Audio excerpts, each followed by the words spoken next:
The next is screw loosening. Either it's an abutment screw loosening or in general screw loosening, depending on what's on there, but something loosening.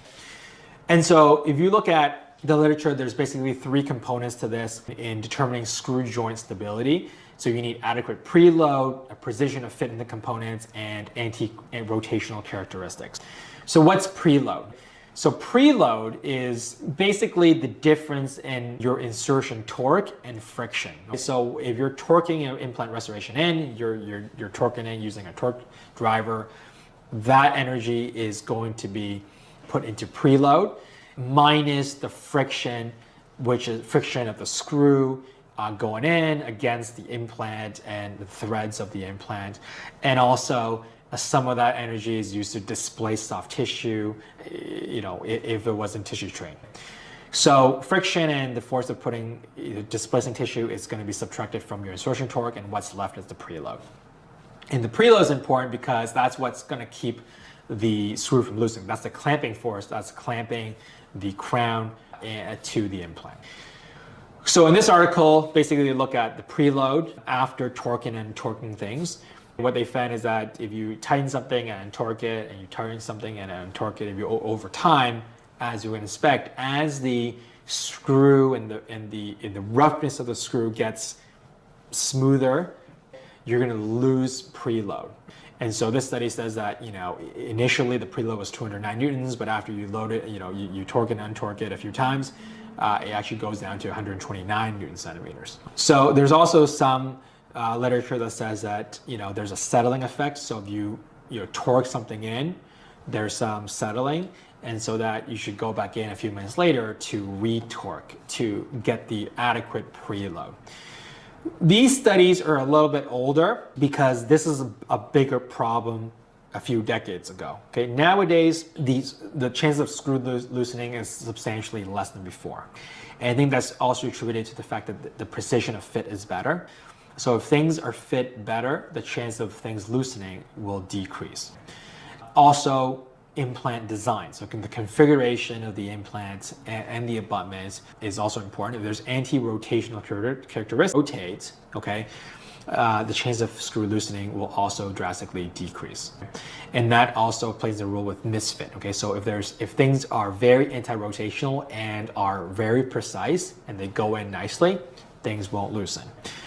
So back in 2003, if we look at the systematic review, they were reporting average screw loosenings of 6% over 10 years, but there are some studies that show incidence of screw loosening as high as 45% in some studies. So the average loosening of implant single crowns utilizing early screw designs were somewhere between 6 to 45%. But in 2017, the more recent systematic review, the average went down to 3%. And largely that's because of just better implant machining and better just screw mechanics, better implant designs. And so still, there are things we can do to ensure that incidence of screw loosening further decreases, which is ensuring passive fit. When you're inserting implant crowns, you make sure that the interproximal contacts aren't too tight. Okay, it's very, very common is you're inserting it, you're torquing it in, but some of that energy is used to just basically displace the interproximal contacts. You're displacing the other teeth. And then once those teeth sort of relax, the preload is actually not what you expect it to be, and things start loosening up, right? Ensure there's no soft tissue or hard tissue impingement. Again, some of that energy may have been used to actually displace soft tissue or even hard tissue. There's interproximal bone that's kind of in the way. Some of that bone gets compressed.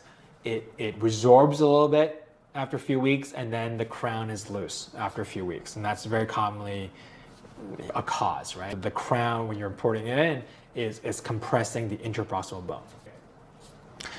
Calibrating torque wrenches, actually, talk to your manufacturer or your rep, sometimes the torque wrenches needs to be actually calibrated. So early in my career, I used a system, I kept torquing screws in, only to have a bunch of them loosen because actually once we tested out the torque wrenches, they were actually not torquing to 35. They were actually torquing at like 25 or 20 newton centimeters. Follow the manufacturer's recommended torque values. change the screw if it's worn, if you've kind of used it a few times. If things have loosened once or twice, it's probably a good idea to just change out the screw. And most importantly, occlusion. Usually screw loosenings are caused by posterior interferences. So the next most common is implant fractures. Not very common, but it does occur once in a while. And usually I find it's mostly due to poor treatment planning, whereas there's an inadequate number of implants in a patient with a very heavy occlusal load or abductor, where they have already worn down all their teeth. In those situations, you may need additional implant. Improper occlusion, hyperocclusion on one tooth causing over time the implant to fracture. That's something we see once in a while. A misfit, the components were just not the right components, things just didn't fit. The screw joint is not adequate. That could cause an implant to fracture. Poor crown root ratio. There's a very, very tall crown on someone who is already a clencher or abductor when the implant's very, very deep. When the crown is very tall, the moment arm is so much taller or so much longer, is a much higher chance for that to actually fracture the implant, right? And then certain brands or designs of the implant. There's certain brands just use softer titanium, or certain configurations where the walls are just thinner or weaker, and they're more likely to fracture. So what are some ways to reduce chance of things fracturing? Splinting, right? If you're doing a single second molar implant restoration, probably higher chance of implant fracturing, right? If you're splinting that second molar implant restoration with a first molar implant, like two implants side by side, splinted together, probably less chance of you having the implant fracture. So implant splinting has several benefits. One is it's generally easier to insert, okay, because there's less interproximal contacts to adjust, okay. As long as you get a good impression, you verify the cast. If it's passive, it goes in. Splinting has the other benefit of contingency planning. If you have 3 implants for 3 teeth, down the road, if you really lose one implant, you may potentially not need to replace that implant. We may unscrew it, modify the Pontic site, and reinsert it, and potentially decrease implant fracture and screw loosening chances. In general, when you splint implant restoration, the chance of screw loosening drops to close to 0. Very rare do you get implant bridges loosen. The disadvantage of splinting is passivity is obviously much more important, is more technique sensitive. You need to verify, take accurate impressions, and potentially hygiene. So patient can't floss. If they floss, when they're splinted, they can't floss, and so one to combat that is just make sure that there's adequate gingival embrasure space so that the patient can actually use a proxy brush in between. The next is porcelain fracture, like chipping. For single, multiple, and that's kind of a problem for sort of all restorations, right? Whether it's a crown, veneer, porcelain chipping is something that we deal with all the time. So what's the best way to prevent porcelain chipping, right? So I think the best way is to not have porcelain at all. So if you have a all metal restoration, 0 chance of porcelain chipping. And so, nowadays, obviously everybody wants to do white teeth, white restorations, but don't forget about metal. So PFM is still a completely valid option as a material. If you have a patient that's less aesthetically demanding for an upper second molar with the history of wear and tear in their teeth, it's completely reasonable, and I would say recommended to do a PFM, a screw retain restoration with the occlusal and the lingual and the interproximal in metal, and just do porcelain on the buccal surface. So don't sort of forget metal or PFM as a material of choice in certain situations, so to reduce chance of porcelain chipping. That being said, metal's not the only thing. Generally, the stronger something is, the less aesthetic generally it is. When we say less aesthetic, it means things are more opaque. Okay, so metal, okay, it's gray and it's completely opaque. It's the strongest stuff we have. Whereas on the other extreme, like EMAX, lithium disilicate, like EMAX or LICI, different brands, or feldspathic porcelain can be the most translucent, but technically weaker. Okay, so in the middle, there's zirconia. You can layer porcelain on zirconia. There's many different materials, but just remember the spectrum of what you need. Okay, it's not like you always have to use the same thing. People ask me, what's the best material of choice? Like, what material do you use for implant restorations? Really, there is a lot of different things you can do. You got to think about what's best for that situation. Okay, if they're low aesthetic demand, the patient has low aesthetic demand, it's in an area where you can't see, whereas durability and strength is the most important, metal is a completely valid option to use. In the anterior zone, where aesthetics is the most important, with no history of wear and tear, no things generally breaking, EMAX can be used, right? Or layered porcelain on a zirconia frame. So those are all valid options. So generally speaking, I personally rarely use lithium disilicate on implants, but if I do use it, it's only on the interior, on the anteriors. In the anterior area, I usually use porcelain and zirconia, so layered porcelain on a zirconia frame. For posteriors, either PFMs or PFZs. I would say most of it is now porcelain and zirconia, with zirconia on the occlusals and on the occlusal areas, and layered porcelain only on the aesthetic areas, on the facial surface. And then metal, once in a while, second molars in areas where you can't really see it. Once in a while, I'll use all metal implant crown, right? Whether it's semi-precious or titanium even. So if porcelain is used to layer on top of zirconia, there's different ways to design it to minimize chipping, the rate of chipping. If we need an incisal edge that is translucent, then the entire incisal edge needs to be feldspathic porcelain, higher chance of chipping. And that's on the far right, okay? On the far left here, we can actually have the zirconia frame completely protect the incisal edge, so there's almost no chance of chipping. But the edge is not going to look as translucent, and patient may not want that or need that. And something in the middle is where the incisal edge is divided in half, right? Where it's half zirconia and half porcelain. So even if things chip, you don't get a shortening of the tooth. And you can design it differently based upon the aesthetic demand and the functional demand of the patient. The next one is debond, meaning the crown coming off the abutment. And so to understand debond, we have to look at the abutment. And there's different types of abutments you can use. Conventional is casted, right? We call UCLA abutments or casted abutments, which is basically the lab basically use wax, build up the abutment, melt it, and cast metal, and have the part that goes to the implant and the abutment part all fused together as one piece. And then porcelain is layered on top of it.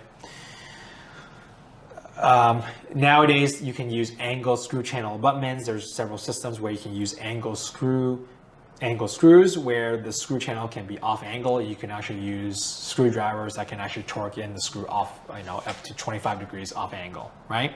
Very, very useful in the anterior zone. And then you can also use screw mentables, okay? We call them screw mentables. Very, very commonly, if you don't say anything, most labs will probably do this for you. What it is basically a crown. They make a crown with a screw hole in the middle. That's pretty much full contour, and they basically cement a tie base or a stock abutment into that crown. They clean up the cement, and now that abutment or tie base is now cemented to the crown, and then the lab will send it back to you as one piece, but actually there's a cement layer in between, and it's still screw retained.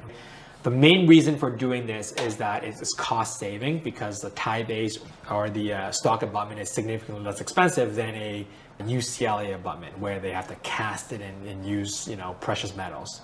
So usually it's a cost saving thing. It's totally fine as long as the tie bases don't debond off. So in full arches, same thing. Usually the zirconia restoration can't go directly into the implant. There's usually tie bases that are cemented into the zirconia structure, and the titanium is what actually contacts the abutment or the implant. So how do we minimize the chance of the crown actually debonding off the tie base or the abutment? So the principle is very similar to if you were to do a crown. If you were to do a crown on a tooth, what do, right? So if you did a crown on a second molar, okay, what's the minimum tooth height that you need to have adequate retention form? Generally for molars, we need 4 millimeters of tooth height. And the reason is, if anything shorter than that, the crown can actually rotate and debond off. And so obviously the height of the abutment or the prep is based upon the size and the configuration of the tooth. For molars, generally is 4 millimeters. In the front and anterior teeth, generally minimally need 3 millimeters of height. So same thing with tie bases or sock abutments. So the lab should not be shortening or adjusting the tie bases shorter than 3 or 4 millimeters. And how will you know? If you do an implant and if the patient bites down and there's actually very, very little prosthetic space, for example, there's only 5 millimeters of occlusal space, right? And you tell the lab to make a zirconia crown with a tie base. The lab is going to make a crown that's going to be at least, bare minimum, a millimeter thick on the occlusal, which means that they minimally will need to trim that tie base to be 4 millimeters in height. If you have less, let's say you have a 4 millimeter of occlusal space only, they're gonna trim that tie base to be 3 millimeters and so forth, right? So you have a second molar very commonly where there's not much space, and you tell them to use a zirconia crown, screw retain, using a tie base. Sometimes you may run into issue of the crown constantly debonding off the tie base because there's just not enough height for retention. So in those cases, my recommendation is to use do PFM, do a casted traditional style, so that the abutment and the part, there's one piece. There's no cement layer, so things won't debond off. So the last complication among single teeth is open proximal contact. That's just basically you put the tooth in and there's an open contact. What I find is that very, very simple and seemingly straightforward reason of why that happened is you do a single molar, the implant was placed 3 months ago, the patient was healing, they try to avoid that area because things are healing, they don't brush the area as nicely, and especially they don't brush the interproximal areas as well. They get some plaque on the contact points of the adjacent teeth. You look at the case, you don't scale it, there's actually a layer of plaque there. You don't scale it or wipe it off. You take a scan or impression. In the impression, it captures the plaque. The lab thinks that actually teeth, and they create a tooth that has slightly more narrow. You put it in, you floss, the plaque comes off, and now you have an open contact. So very simple, just scale or run your Explorer interproximal before you take the impression. Just make sure there's no plaque there. When you insert the crown, floss it, make sure the contacts are good. If it is too tight of a contact, you can put articulating paper in between and mark where the tight contacts are and just adjust accordingly. And most of the cases I do are screw retain. If the contact opens up, it's not a problem. And just because you put the implant in restoration in day 1 and it was okay, sometimes after a few years, the contact opens up because through continued movement of the other teeth, there's growth in the jaw, and the contact opens up. If it's screw retain, is a very, very simple fix. You unscrew it, send it back to the lab, get them to add the contact. You may take an impression, a pick-up impression, or just an eyeball addition to the contact, and you adjust it accordingly. Very simple fix. So that's sort of like the first part of this lecture. That's talking about complications and how to manage it related to single and multiple teeth restorations. The second half of this is on full arch restorations and the complications reported with that. Okay.